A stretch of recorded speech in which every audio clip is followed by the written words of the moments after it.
Hey, it's Mazzy here. This is Memories of a Vinyl Junkie, and this is 1976.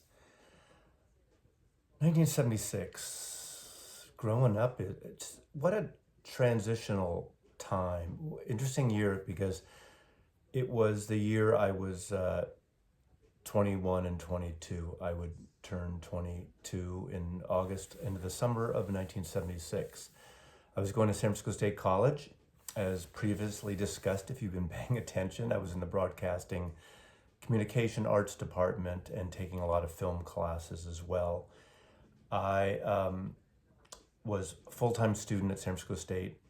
I had moved out of the house a year earlier, a year and a half earlier, and I lived in the Inner Sunset District, and I was working at a record store called the Record Factory, which was 2 blocks from Golden Gate Park. But a transitional year for the type of music I was listening to. In fact, there was a lot of different areas of music.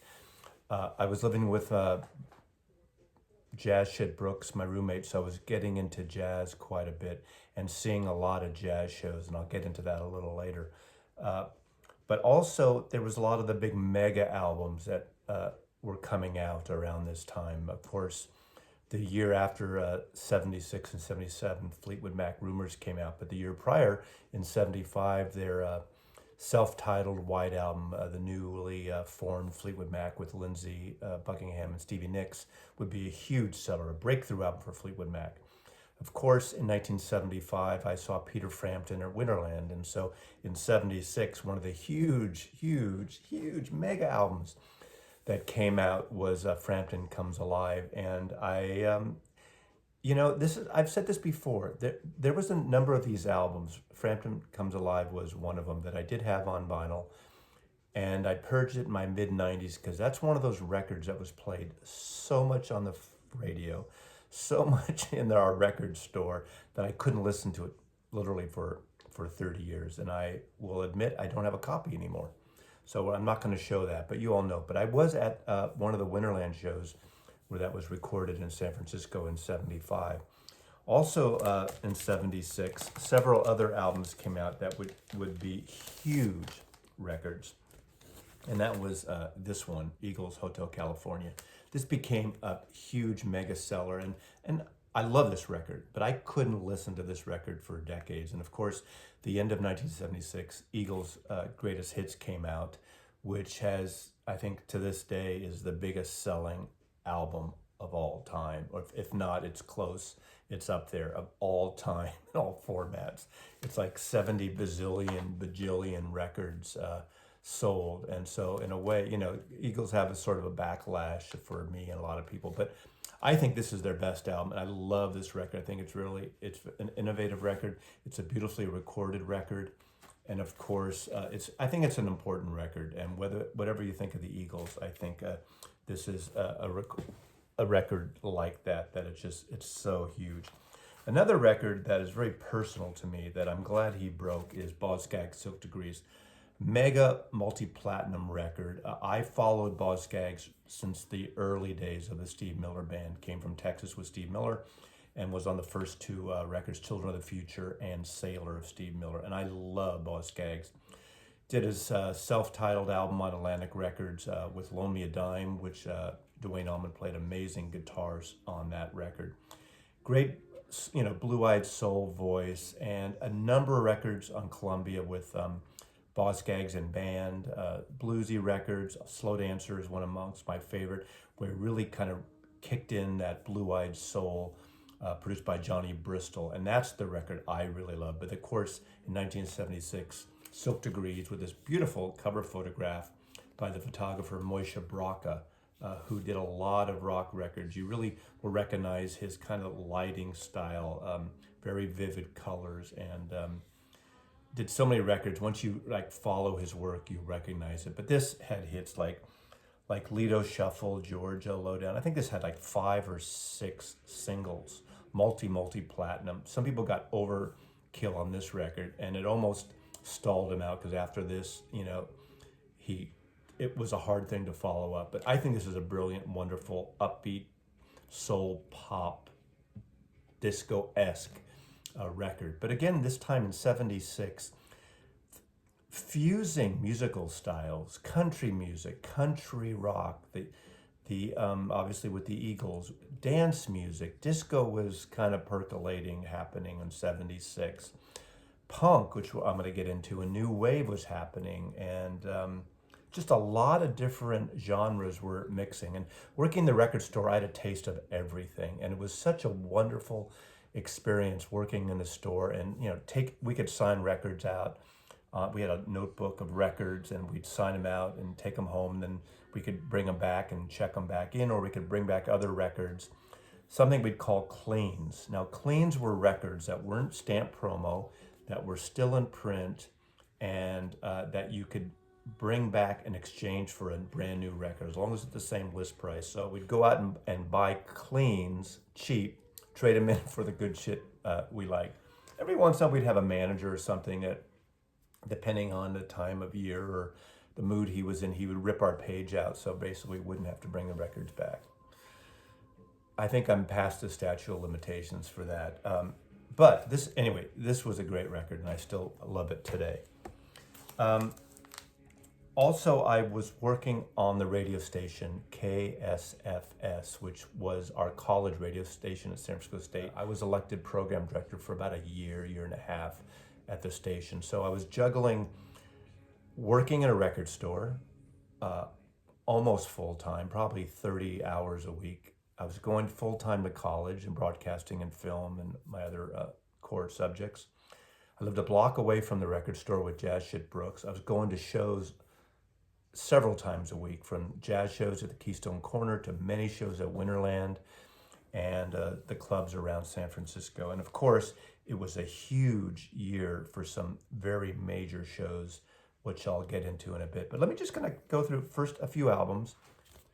ABBA, Arrival. Now, ABBA was a band that only three of my friends, my late friend Vernon, my good friend Coleman, who I'd worked with at Warehouse Records, and he's been a friend of mine to this day, were the only one of my friends that liked ABBA. People thought ABBA was sort of pop, and they thought it was not a cool band. They weren't cool and hip. But of course, this album came out, and to this day, you can't escape Dancing Queen, which had this sort of dancey, like early disco type thing. Of course, Dancing Queen is a fabulous record, one of the great pop records ever made. And Knowing Me, Knowing You on here is great too, Money, Money, Money. But probably my favorite ABBA record, 1976, great record. And I was not embarrassed to like ABBA in 1976. Fortunate enough, I went with Coleman, I guess was it 78 or 79, the only time ABBA toured, and we saw them live at the Concord Pavilion. Of course, Desire was Bob Dylan's follow-up to Blood on the Tracks, which came out in '74. This is 1976. It led off with a great single, Hurricane, about Hurricane Carter, the boxer who was unjustly put in prison. This is a fabulous record, either way, Bob Dylan. Another one of the big records of 1976 was his Tour de Force, Songs in the Key of Life by Stevie Wonder. One of the most important albums of the 70s, probably the most important solo artist of the 1970s on Motown Records. And he came into his own from being little Stevie Wonder in the 60s on Motown Records to really writing his own, producing his own material, and just writing these amazing socially relevant songs. A song that had a big cult following, we sold a lot, and it was somewhat of a hit. And a record that I fell in love with right when it came out. This is a record we played in the stores all the time. Joan Arbitrating's debut album on A&M Records. Song Down to Zero was the song that got a lot of radio play. Really wonderful record, kind of a folksy, soulful record. Singer-songwriter. J.J. Cale, of course, most people know him because of his songs that he wrote that Eric Clapton covered, like Cocaine, After Midnight. Leonard Skinner covered his songs as well. This has the original version of Cocaine on it. Of course, it would become a hit for Eric Clapton. But J.J. Cale, an amazing artist out of Tulsa, Oklahoma.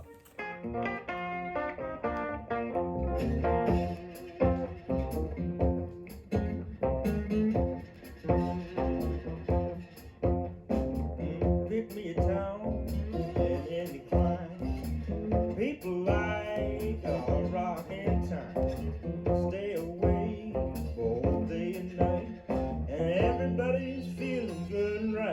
then throw me smack dab in the middle, smack dab in the middle, smack dab in the middle. Well, let me rock and roll to satisfy my soul.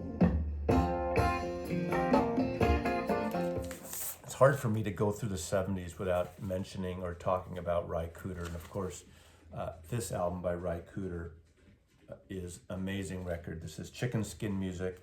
Has a really good feel of accordion player by Flaco Jimenez plays on it. So it's got that Tex-Mex feel. You know, he digs up these great blues and soul numbers and does them his own way. But this is one of two albums that I always join together. This, Chicken Skin Music and Paradise and Lunch, which I think are two very important albums and very culturally important for Ry Cooder's discography. Really kind of cool and great to see sort of Day of the Dead, Dia de Muertos, Day of the Dead figures having sex on a record cover, illustrated sex. So illustrated sex is better than no sex at all.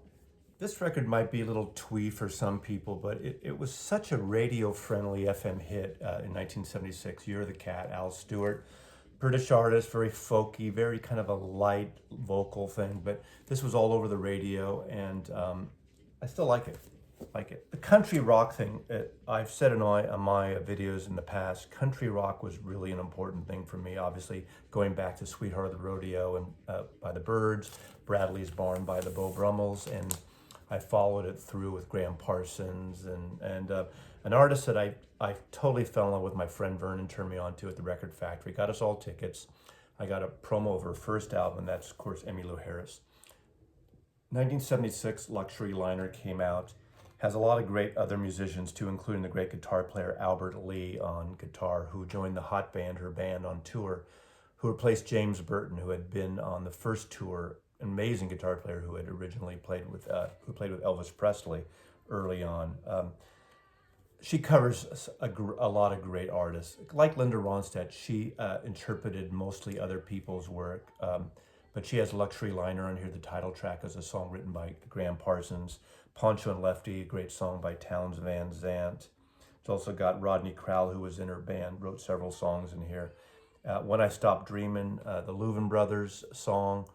Obviously, a lot of us of a certain age got turned on to the Louvin Brothers because of Sweetheart of the Rodeo and Graham Parsons' influence. It also has She, the great song that Graham Parsons wrote with Chris Etheridge with the Flying Burrito Brothers. So really a beautiful record. But country music was getting really interesting. I mean, obviously, artists like Dolly Parton were still relevant and doing some interesting things, but the whole outlaw thing was happening with Willie Nelson and Waylon Jennings.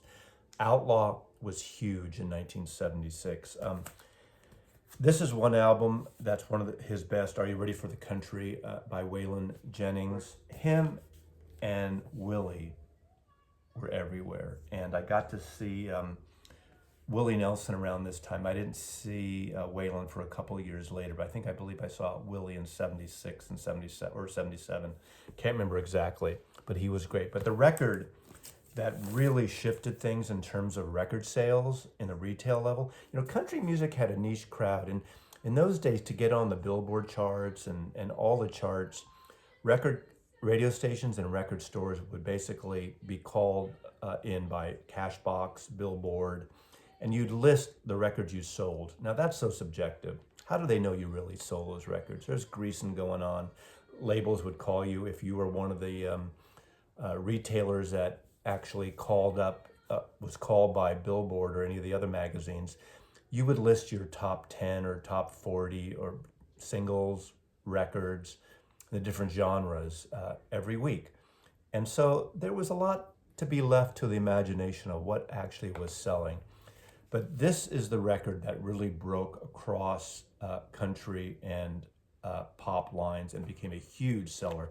I believe at the time this was the biggest selling country record possibly of all time.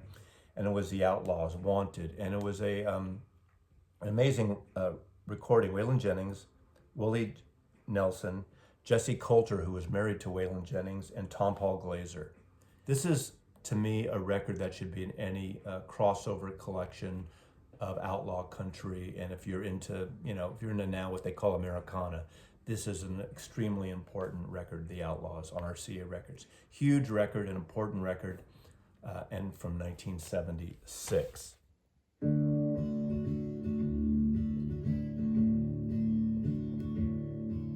I grew up a-dreaming of being a cowboy, loving the cowboy ways, pursuing the life of my high-riding heroes. I burned up my childhood days. I learned all the rules of the modern day drifter. Don't you hold on to nothing too long. Just take what you need from the ladies, then leave them with the words of a sad country song. My heroes have always been cowboys, and they still are, it seems, sadly in search of the one step in back of themselves and their slow-moving dreams.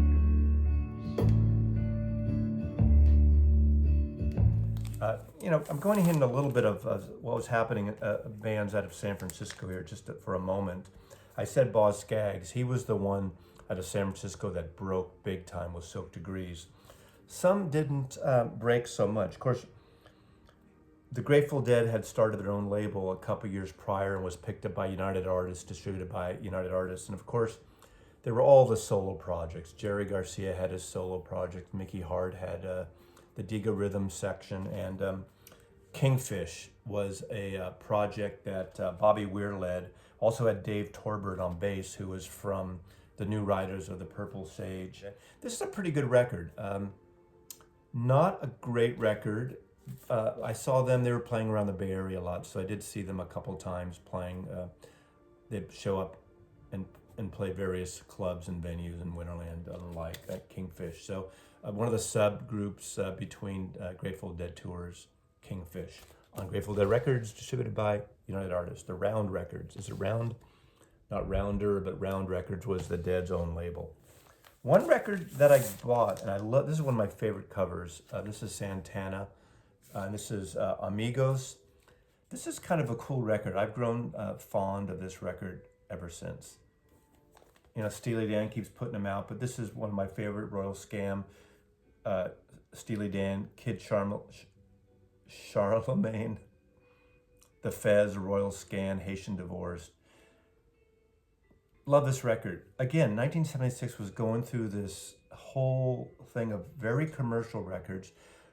This is one of the peak years of the record business, I'd say, in the 70s, 1976. Of course, it would go on, and of course, 1978 with Saturday Night Fever and the disco craze. And, records were selling huge. The big entertainment business was the record business, bigger than the movie business, bigger than pretty much anything else. But Royal Scam became a pretty big record. Finally, this record, actually the record prior to this, The Joker, broke Steve Miller. I had been a Steve Miller fan, as I said when I was talking about Boz Scaggs, since Children of the Future in 1968. I love the first 5 or 6 albums the best. I like The Joker, I like this, but I kind of got tired of Steve Miller after this period. But he found a sound that was really accessible, really catchy. I always did like his the sound of his Stratocaster guitar, which had a really twangy sound. I'd seen him a couple times at Winterland, and he's fabulous live. Of course, this was a huge, huge record. Fly Like an Eagle, The Joker, big record for Steve Miller, probably one of the biggest artists on Capitol Records at the time. But looking back, Capitol was not like Warner Brothers Records, who usually stuck with artists for years. Warner Brothers had sort of a thing going that they would stick with a Randy Newman or a Ry Cooder or a Bonnie Raitt or a Little Feat over multiple records. So many other labels, if an artist didn't kick in after 2 or 3 records tops, they'd get dumped. That's kind of what happens now. But to their credit, Capitol stuck with this guy for many, many years.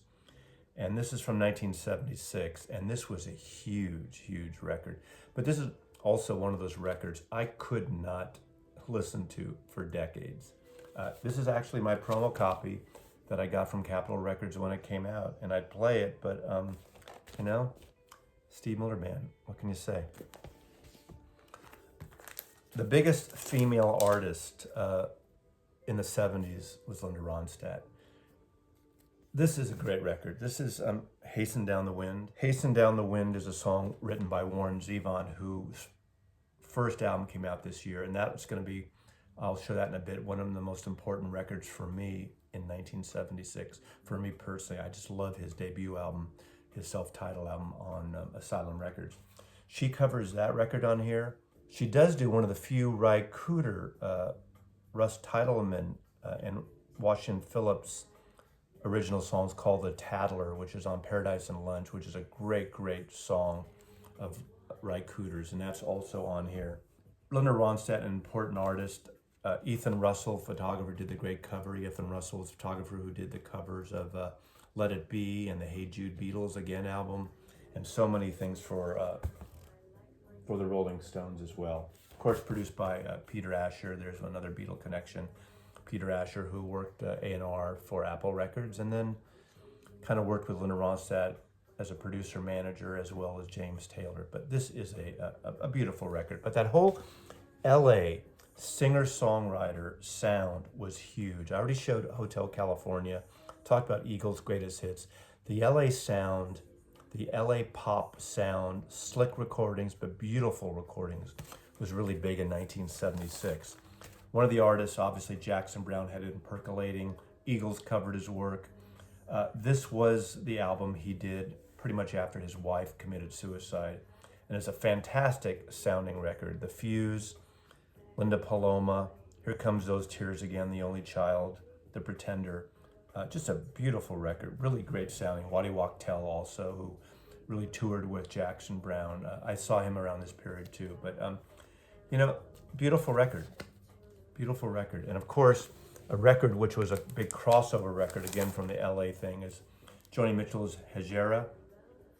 This record, when she was starting to cross over into this little jazzy feel, bringing on the great jazz artists like Wayne Shorter and the great bass playing of Jaco Pastorius.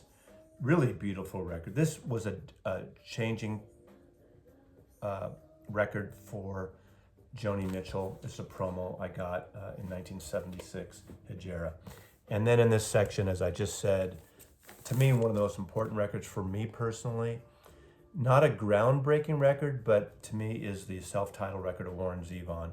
To me, this is one of the greatest records about the dark side of Los Angeles in the 70s, sort of that seedy side of Hollywood.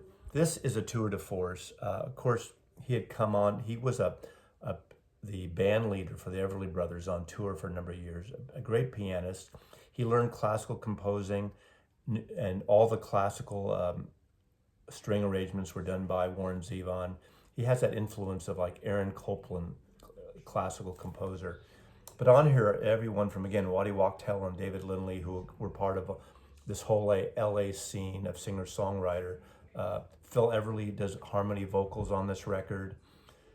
John David Souther and Jackson Browne. Jackson Browne produced this record, but they do beautiful harmonies as well. Lindsey Buckingham and Stevie Nicks are on here. Glenn Frey and Don Henley of the Eagles on here. This is one fucked up big LA party. You know, this studio must have been crazy. The Gentlemen Boys are credited on closing harmonies on Desperado Under the Eaves, this magnificent, epic closing song, and that's Jackson Browne, Warren Zevon, Carl Wilson of the Beach Boys. So this is one of my favorite records. Bonnie Raitt's on it too. Everybody in the LA scene seems to be on this record of a certain type of music in 1976. So I want to talk a little bit now, take a break, have a little namaste moment of California rock. I want to talk about some really important shows I saw in 1976.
'76 concert shows. Again, I talked about this really crossover of big rock and roll. Arena rock was huge. I don't have it here, but Boston's first album with More Like a Feeling came out, and we saw that band on a I think they came by, and there was a Columbia did a special show of Boston. Of course, More Than a Feeling, you couldn't stay away from that. That was one of those songs too I couldn't listen to for about 3 decades. I think it's a great single. I didn't follow them after that. It wasn't, I don't know, but I just love that single.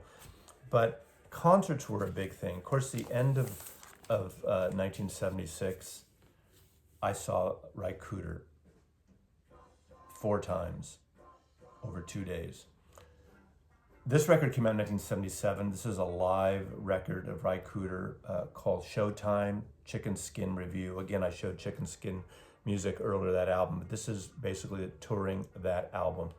He did 4 shows at San Francisco's Great American Music Hall, 2 per night, and I saw all 4 shows. First time I had seen Ry Cooder, and I think to this day, every time he appeared, came through San Francisco, anytime I could, I would see Ry Cooder. So I'd probably seen him, I don't know, a dozen times or more by this point.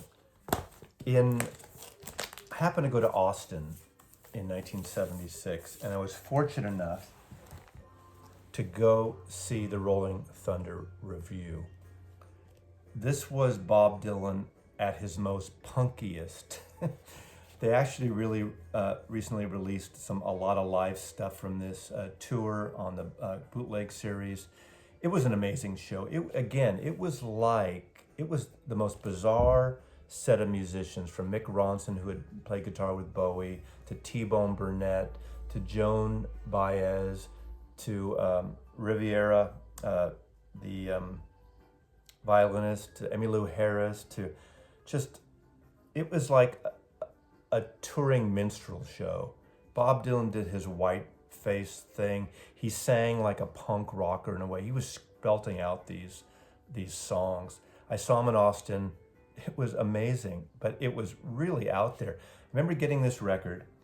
The record came out in late 76, so the tour I think was in spring of 76, as I recall when I saw that. This is a promo copy I got, and of course, from my Columbia sales rep, I got this promotional Rolling Thunder Review belt buckle. Merch, gear, fab freebies from Columbia Records, Rolling Thunder Review.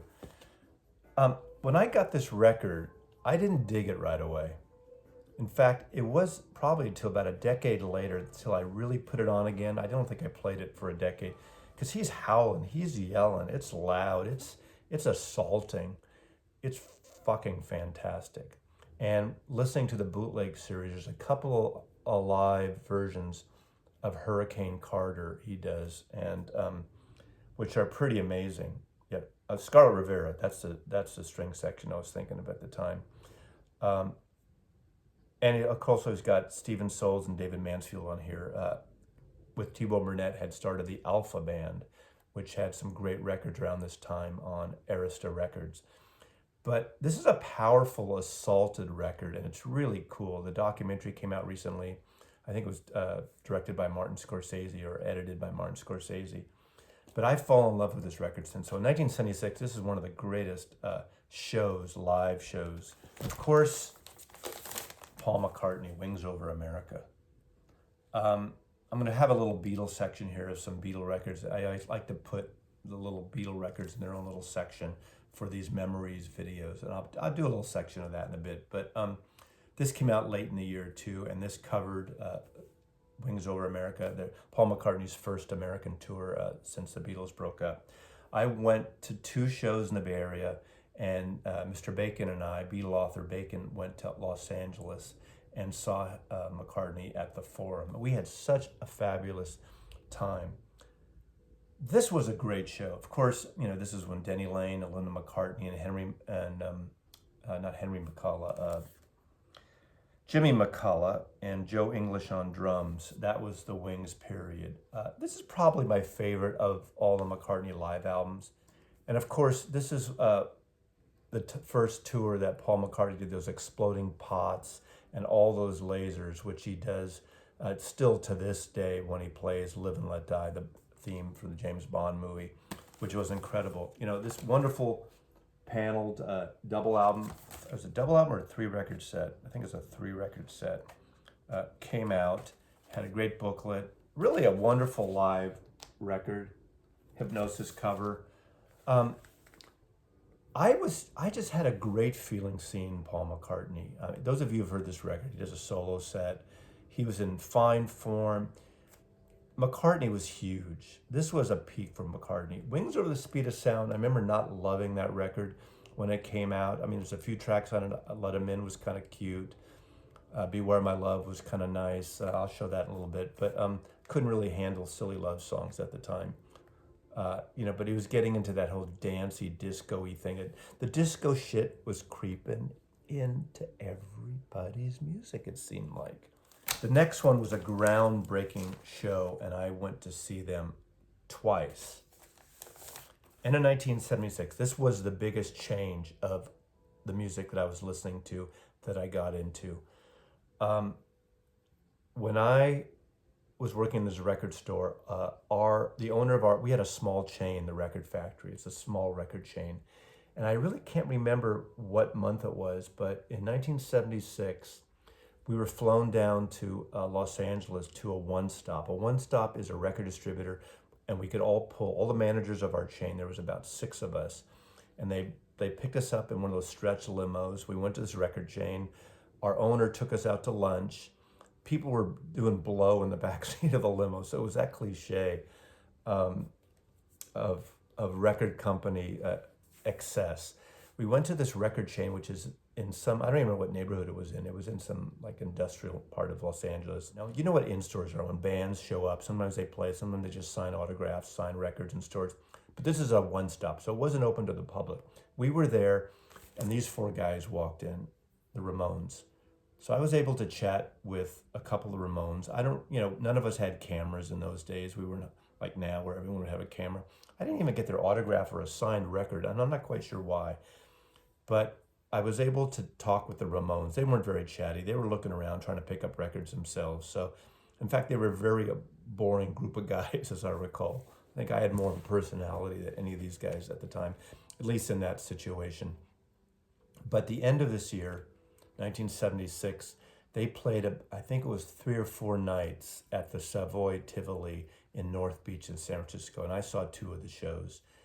I was blown away. I had never seen anything quite like this. Of course, punk was a new thing. It we didn't know really much about it. It was basically like surf music, like garage bands of the 60s. When you think about it, it's really the same thing, but they did songs, 2-minute songs, faster than anyone else. And I don't have to tell you about the Ramones, but it was so great seeing the Ramones twice in 1976, the first time they came to San Francisco and played that little tiny club that if it held 100 people, I don't even know if it did. Savoy Tivoli, Upper Grant in North Beach, San Francisco, 1976. Great show.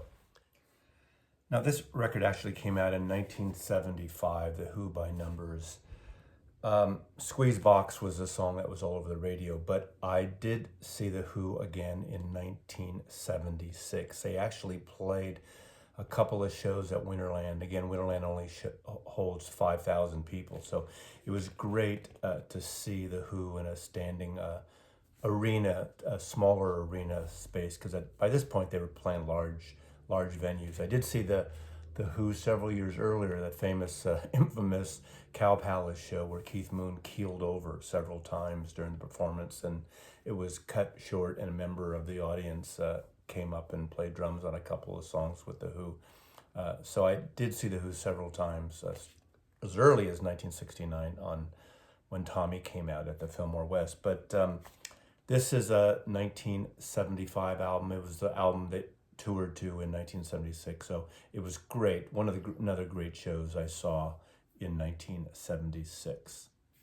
But the concert of the year in 1976, and the album I'm going to show didn't come out till 1975.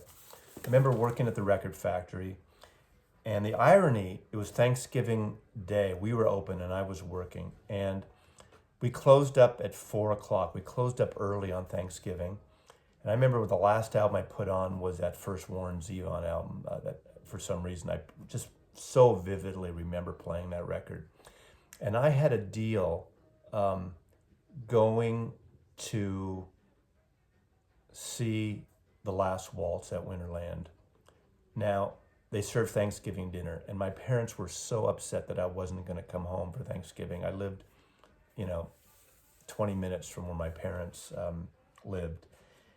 And so we worked out a deal that we would go early. I went to my parents' house first with my friend, Mr. Bacon, and my friend Brooks, and we had Thanksgiving dinner at my parents' house early, and we ran out of there and drove to Winterland, and we went to The Last Waltz. Of course, the record wouldn't come out till 1978, but the concert was Thanksgiving Day, 1976.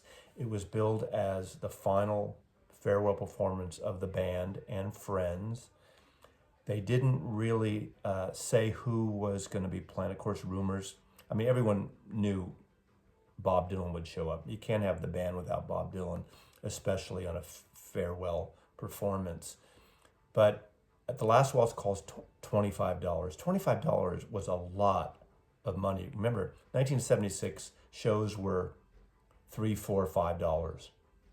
Maybe $6 at the most. Even the Stones I had seen a few years earlier was $5.50 with Stevie Wonder opening up at Winterland. Winterland was the place I probably saw more shows than any other venue ever. Maybe at the Old Waldorf later when I started going to more clubs. Winterland was a great place to see music. Bill Graham was the producer. It had been a giant ice rink or ice arena where the Ice Follies and all those ice shows would happen. But Bill Graham took it over and had a lot of shows there. I'd gone there since like 69, 70, 71, seen the Grateful Dead on Winterland. I saw Traffic there. I saw 10 Years After there. I saw Frank Zappa there. I saw so many shows at Winterland. I saw ELO there. Saw Queen there. It was a great place to see live music. Open seating. Above, there were seats fixed around like an arena up in the balcony, and you can sit down in those chairs. But downstairs was always all open. So $25 for Thanksgiving dinner, but I went to it. We got there as they were breaking up the tables of the dinner. We did not have the dinner, so that was a compromise with my parents. I don't have to tell you much about this. I'm not going to go into details because hopefully, if you've all seen the Martin Scorsese film, The Last Waltz. If not, it's a must-see film. But of course, Bob Dylan did show up.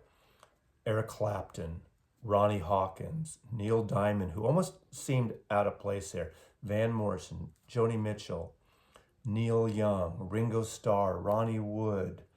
In the movie they added in Emmylou Harris and the Staple Singers who were not at the show.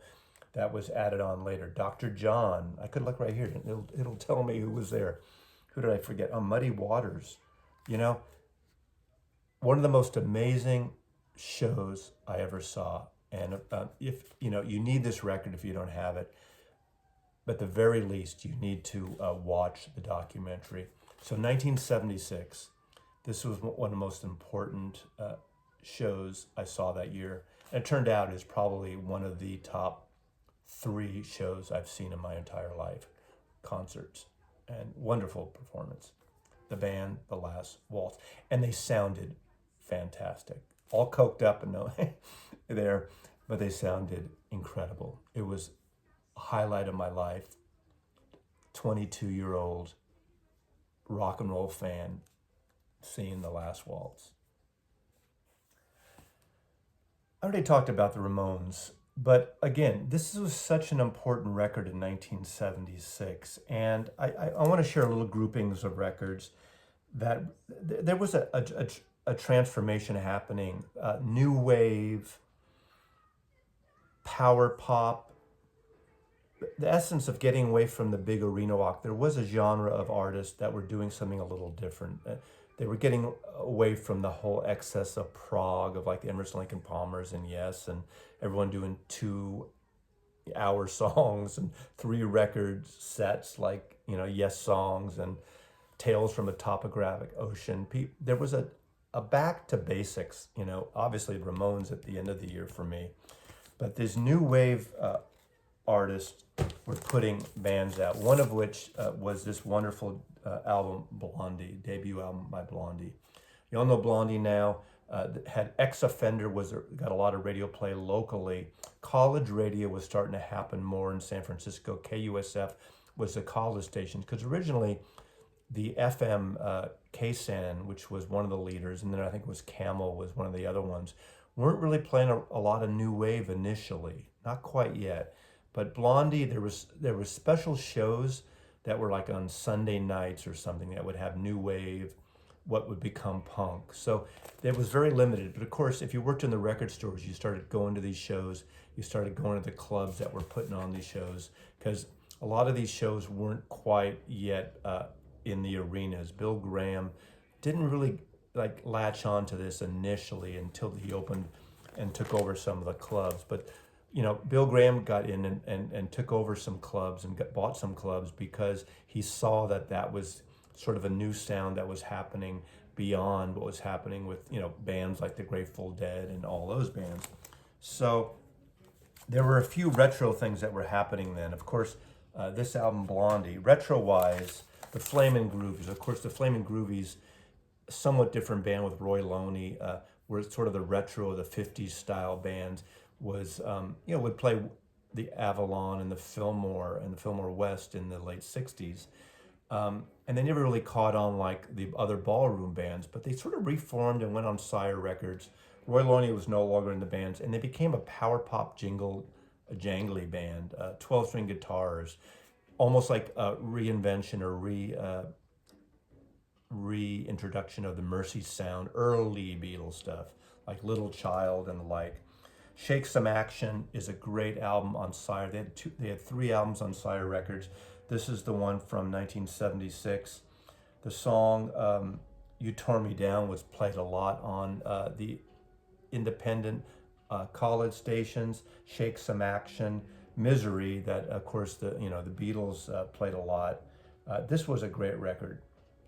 Really jingle jangly, short songs, not the excess stuff that was happening. Really a popular record, and record stores too. Again, there was a little snootiness. People worked in record stores, thought they knew better than the fans out there or record buyers out there. and would play things like this. Of course, whenever we played it in the store, people would buy it, the Flaming Groovies, and I would see them quite a bit play around the Bay Area. You know, another band like that in 1976 that had several albums was the Dwight Twilley Band. Of course, this record, Twilley Don't Mind, had a great song. Here She Comes on here.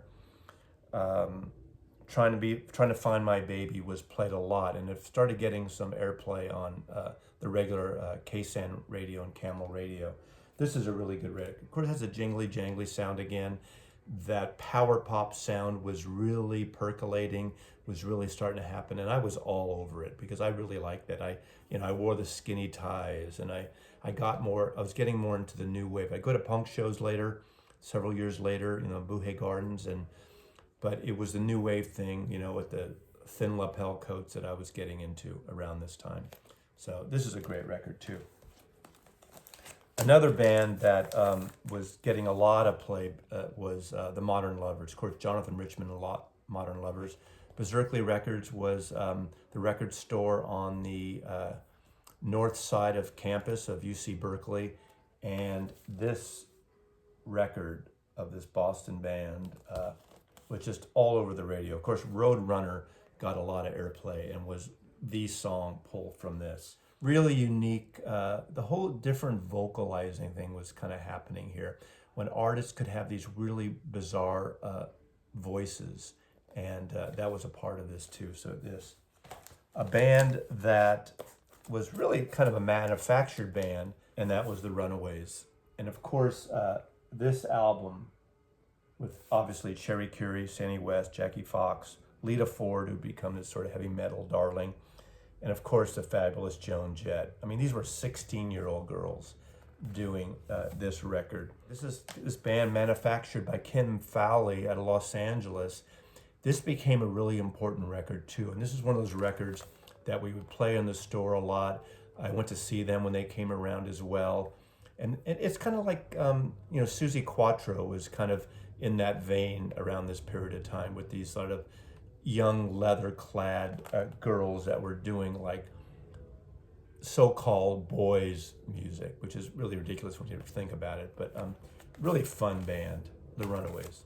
And this is the first album by Tom Petty and the Heartbreakers. This got some airplay a lot, and mainly because of the song American Girl, which was the first hit from this, because a lot of people thought he sounded just like Roger McGuinn of the Byrds. It had that 12-string Rickenbacker guitar sound, had a little bit of the new wave sound going. And of course, we all know what happened to Tom Petty's career and how big they got. I would join ABC Records in 1978, 2 years after this record came out, and really work his second album, Listen to Your Heart, that album quite a bit. So I got to see Tom Petty in Winterland. I got to meet Tom Petty a few times because we were promoting his records, his second record, and then when MCA picked us up, I worked with them for a little while in 78 and 79 actually. But of course, this record is an important record. This wasn't quite the big breakthrough record for Tom Petty, but it's an important record. My promo copy again, Tom Petty and the Heartbreakers. Never Mind the Bullocks by the Sex Pistols. The album came out in 1977, but the tail end of 76, we got some import singles in from the UK at our store.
Save the Queen and Anarchy in the UK.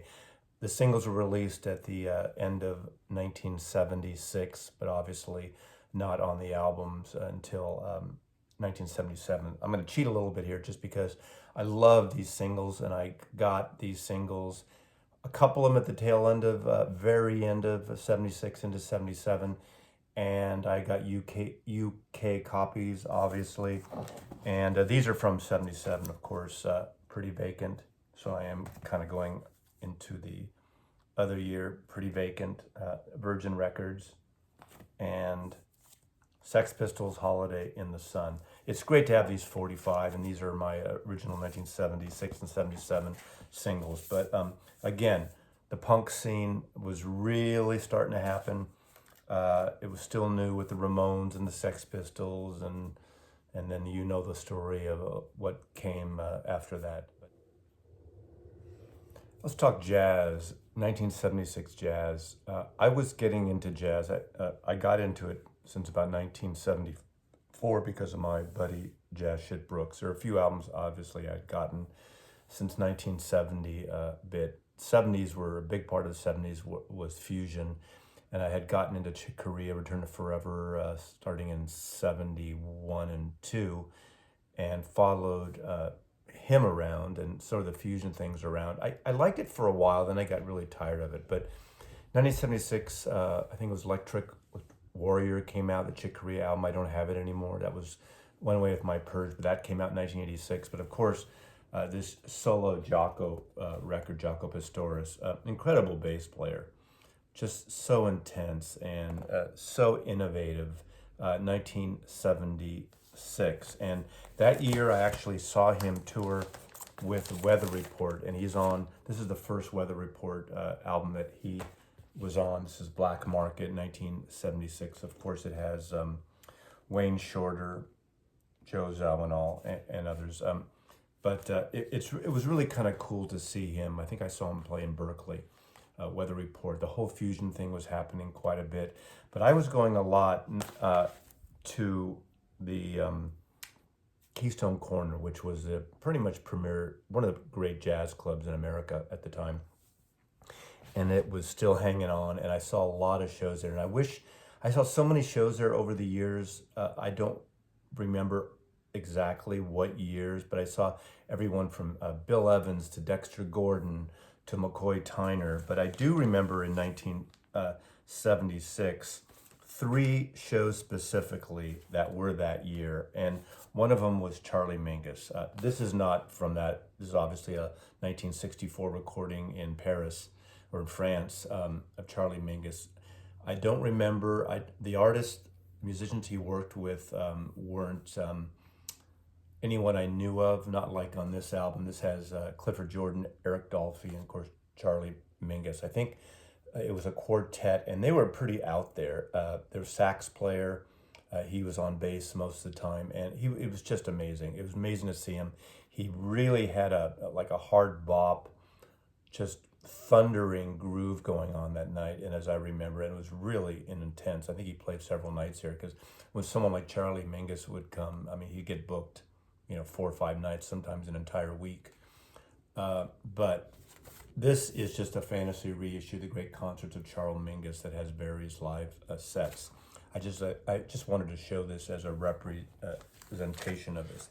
The same with this. I was fortunate enough to see the 1976 tour of Stan Getz and João Gilberto. Of course, this is the 1964 famous album, Getz and Gilberto, with João Gilberto and Antonio Carlos Jobim. Of course, Antonio Carlos Jobim was not with them on this tour, but it was really great. Obviously, this is 12 years after the whole Brazilian jazz scene was happening, but they toured again. I don't know if it was only 1976, but they played several days at the Keystone. I was fortunate enough to see them at the Keystone Corner in 1976. And the oddball, again, the Keystone Corner was primarily a jazz club in San Francisco's North Beach, and right across the alley from one of the San Francisco police stations. So it had all these police cars around this jazz corner, little tiny club in San Francisco's North Beach. And occasionally people like Jerry Garcia. I did see Jerry Garcia there once. I don't know if that was 1976, but he would play there. Sometimes they'd have rock, bluesy jam things there. But at the end of the year, one of the most interesting artists I saw there, and I saw him twice ever, was Captain Beefheart. Captain Beefheart played several shows at the Keystone Corner in San Francisco. This is a later record. This is a 1978 record. Captain Beefheart and the Magic Band, Shiny Beast, Bat Chain Puller, and of course a promo I got from my Warner Brothers promo man in 1978. So this is 2 years later. There's no record that he did. I think he did a 1974 record and then 1978. So he was not putting out any new records at the moment, but he was signed to Warner Brothers and did a series of interesting records I like on Warner Brothers records. Of course, he did around this time also, maybe it was a year or two earlier, the collaboration with Frank Zappa as well. So it was kind of interesting. I mean, when you think about it, it makes sense to see Captain Beefheart in a jazz club.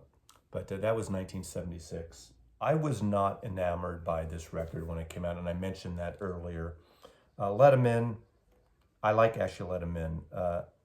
He actually, what's interesting about Paul, to his credit, he let some of the other members sing. Denny Lane sang a couple tracks, 2 tracks, Time to Hide and This Note You Never Wrote.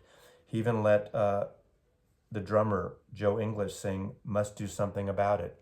So he had a song, and of course Linda sang Cook of the House, and vocal Jimmy McCullough sang Why No Junko, which is sort of a prophetic song for him because he kind of OD'd eventually and died. So that's like kind of a scary song. But the song that I didn't really like at first was Silly Love Songs, because it had that sort of big bass, disco-y kind of thing, dancey thing that a lot of bands who had been around were trying to work into, jump on that bandwagon of dance music a little bit as disco was seeping into things. Again, it was a little early on here, but it was happening.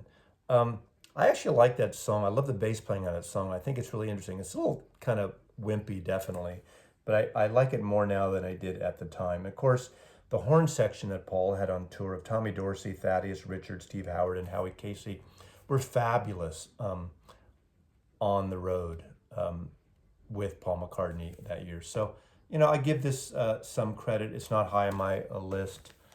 But the big surprise for me was George Harrison, 33 1/3.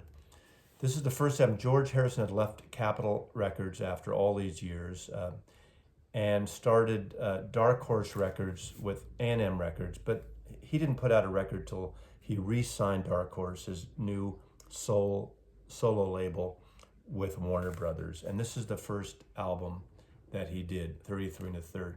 This is a really good record, and it had hits.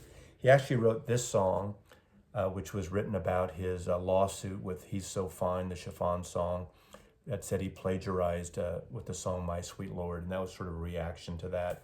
And Crackerpox Palace, which is a pretty good song, and was a hit song written about his home, Frere Park. Frere Park is the big estate that he's sitting on in these photographs. Of course, the cover of All Things Must Pass. And of course, I got from my promo guy, my Warner Brothers promo guy, gave me these glasses.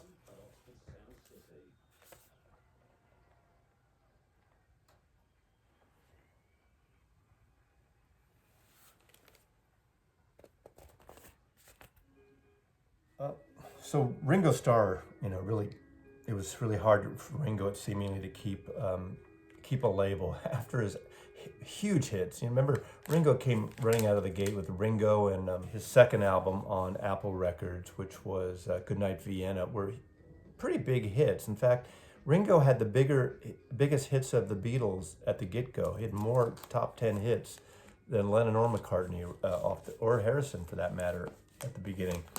He signs to Atlantic Records, puts this album out, Rotogravure. Actually, I like this record. This is produced by Arif Mardin, who of course was a great producer at Atlantic. I think there's some good songs on here. Dose of Rock and Roll, Hey Baby. It's some country-esque, some R&B songs, some just good rock and roll. I think this is the last great record he did in the 70s. So, since he's done some interesting stuff. But this is a good record, and it has a good sound to it. Of course, this is great because this is the front door of Apple Records on Savile Row after the Beatles left it, and how everyone sort of, wrote all over it when it was abandoned for a number of years after the Beatles left it. I thought it was cool that he put this photograph on the back. And of course, what would 1976 be like without any Beatle repackage? Beatles put out a repackage, Capitol Records put out actually a good set of songs, and probably the worst repackaged album cover they ever did. The art director Roy Kahar at Capitol Records put out this piece of shitty cover. Now, the Beatles' rock and roll music and the whole theme is like a Beach Boys record. Coca-Cola, American cars. Look at that label. What the fuck? Rock and roll. Rock and roll is American, baby. But you got a Beatles record. Come on. There's a big promotion I did on this record. I was working at the Record Factory. There's going to be a couple photographs mixed in here showing this whole Beatle wall we did at the Record Factory store.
Segment here, 1970s, is just another bunch of albums that I really got at the time that I really fell in love with. Of course, this great album, Small Change, Tom Waits, amongst my favorite Tom Waits albums, of course, Step Right Up. This piano has been drinking, not me. His voice is in great shape in that Tom Waits way. Really great songs, great composition, great recording. I just love this record. So, amazing record. Very lounge-like jazz, blues, soul club record, and it's amongst my favorite of Tom Waits' record. Cry Tough. The great Nils Lofgren, who would later go on forever, become a member of the E Street Band with Bruce Springsteen, but he had a band called Grin with his brother on A&M Records, but he actually did a string of really wonderful records on A&M. Cry Tough is one of the best sounding records of his career. Opens up with Cry Tough. It's got the great Jim Gordon on drums throughout most of this record. Al Cooper's on keyboards. Just a really great record. Emil Richards on percussion as well. So Cry Tough, great sounding record. An amazing rock and roll record. Of course, David Bowie was really doing some interesting things, and amongst one of his best albums he ever did, Station to Station. This is such a moody, wonderful record. I love how this opening track, Station to Station, it seems like it goes on for 5 minutes with that kind of slow churn and train sound that leads up before anything starts happening. And of course it ends up in a and a frenetic closing. What a great song. Of course, Golden Years was the hit off this record. If you had a hit, NTVC 1.5. Stay, Wild as the Wind, which would be wonderfully covered by Nina Simone. She did a great cover of that song. But this is one of his most incredible records. Of course, this great photograph from the movie he did, The Man That Fell to Earth. One of my very favorite David Bowie records from 1976. The whole English scene, I've always been an Anglophile, and there's a bunch of records that I used to put in that category, calling them Beatle-esque. And I love that stuff. I ate this shit up, and one of them obviously was 10cc. This is a great record. How Dare You? Of course, it has the great song, I'm Mandy, Fly Me, I Want to Rule the World, and Art for Art's Sake. And it closes up with this beautiful ballad that Eric Stewart sings called Don't Hang Up. And of course, one of the big, bands in the 70s, big arena acts that was getting bigger and bigger with bigger shows and more elaborate concerts. I saw them 4 times in the 70s as Electric Orchestra. Telephone Lines on here. They do a cover of an old song of theirs called Do Ya, which The Move had done. There's a really great version of this. Livin' Thing. So they started doing a little of the dancey soul stuff. Livin' Thing. I mean, they were doing the soul stuff going back to copying Motown with Showdown, which sounds just like them basically lifting a riff of Heard It Through the Grapevine. But I still love Jeff Lynne and Bev Bevan on drums. I wish Bev Bevan would be playing on their records now, because I don't like Jeff Lynne's drumming anymore. He plays drums on it or uses synthetic drums or something. But this is a fine record. I think amongst their best records as well, 1976. Of course, a record that was really pretty big, that goes kind of in between, a cross between prog and you got a cover of a Bruce Springsteen song. You got Manfred Mann's Earth Band doing Blinded by the Light. And, Springsteen had really broke the year before, 1975, with Born to Run.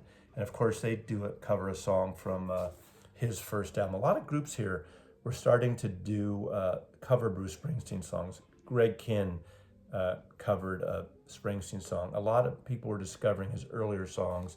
The Hollies did Sandy, 4th of July, Asbury Park. This is, I think, my favorite, probably the most commercial of the Manfred Mann Earth Band records. Great version of Blinded by the Light. Todd Rundgren. I don't show a lot of Todd Rundgren here, even though I have a lot of his albums. This is a precious album, and it's sort of a gimmick album. It's called Faithful. What Todd Rundgren does here in 1976, he takes all these records, all these famous songs, and faithfully copies them to his best of ability. Happenings, 10 Years Time Ago, the Yardbird song. He does Good Vibrations by the Beach Boys. He does Rain by Lennon McCartney, of course, the Beatles. Most Likely You Go Your Way, I Go Mine by Bob Dylan. If 6 Was 9, Jimi Hendrix. And of course, Strawberry Fields Forever. It's all on side 1. And he covers those songs to a T.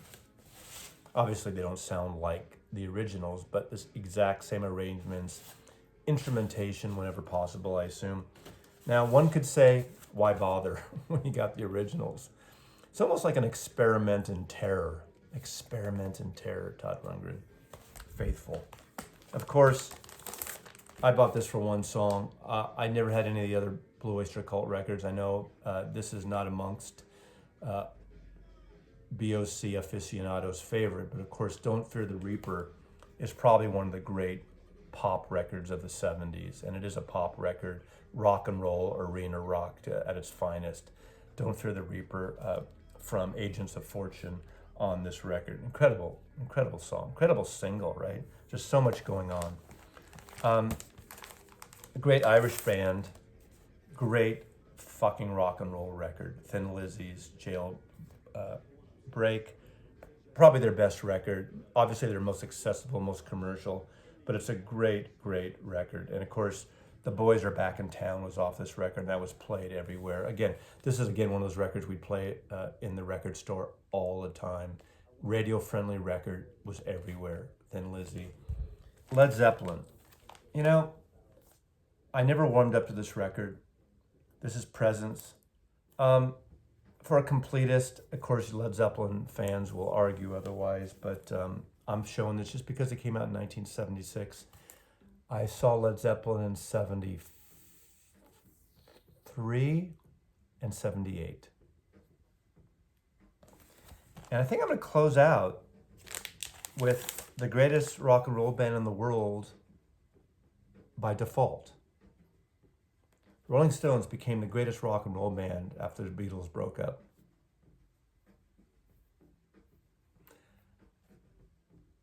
Amongst one of my favorite 70s Stones albums, 1976. I think this album is a fabulous sounding record. What I love about this record is the piano playing of Billy Preston, especially on the song called Melody. I just love this record. It's a really great sounding record. Of course, it opens up with Hot Stuff, which just is this funky, almost like sloppy recording. One thing about the Rolling Stones, they had a sloppiness that they were really good at. Cherry O Baby, of course, a cover of the Toots and the Maytals song, Memory Motel, which is a gorgeous, gorgeous song. Fool to Cry and the harmonies on that. So I'm loving this record. 1976 was a great, great year for music, and things were changing big time. So hope you liked my memories in 1976. I hope I did it justice. I was between girlfriends.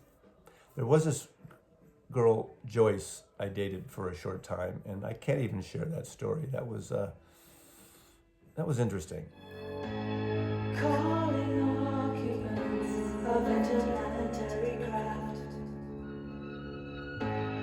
Calling occupants of interplanetary most extraordinary